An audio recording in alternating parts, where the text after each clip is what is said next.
ഈ പത്മകുമാർ തന്നെ ആരോപണ വിധേയനായ സമയത്ത് പത്മകുമാറിനോട് ഫോണിൽ ഞാൻ ഒന്നിലധികം തവണ സംസാരിച്ചിട്ടുണ്ട്. അദ്ദേഹം വലിയ കോൺഫിഡൻസാണ് പറഞ്ഞത്. അതായത് ഒരു കാരണവശാലും എന്നിലേക്ക് എത്തില്ല, അന്വേഷണം എന്നിലേക്ക് എത്തില്ല, കാരണം എനിക്കിതിലൊരു പങ്കുമില്ല എന്ന് തറപ്പിച്ച് പറഞ്ഞ ആളാണ് പത്മകുമാർ.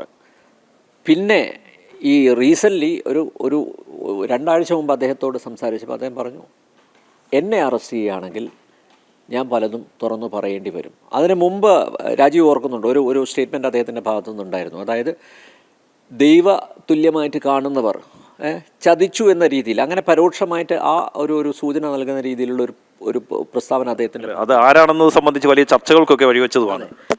ദൈവതുല്യമായിട്ടുള്ള ആൾക്കാർ എന്ന് പറയുമ്പം പാർട്ടിയിലെ ദൈവതുല്യമായിട്ടുള്ള ആൾക്കാർ എന്ന് തന്നെയാണ് നമ്മളൊക്കെ മനസ്സിലാക്കുന്നത്.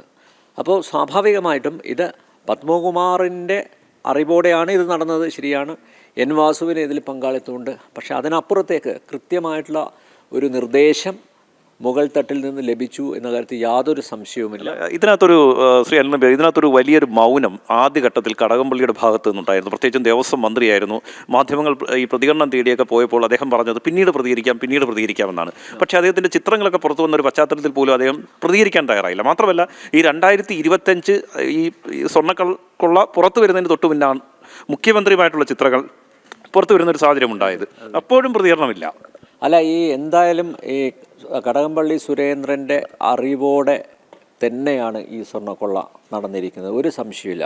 കാരണം അല്ലാതെ പത്മകുമാർ സ്വന്തം നിലയ്ക്ക് അല്ലെങ്കിൽ KP ശങ്കരദാസ്, വിജയകുമാർ അടങ്ങുന്ന ആ ഒരു ഭരണസമിതി അവർ സ്വന്തം ഇഷ്ടത്തിന് ഇങ്ങനെ വലിയൊരു കൊള്ളയിലേക്ക് കടക്കുമെന്ന് ഞാൻ കരുതുന്നില്ല.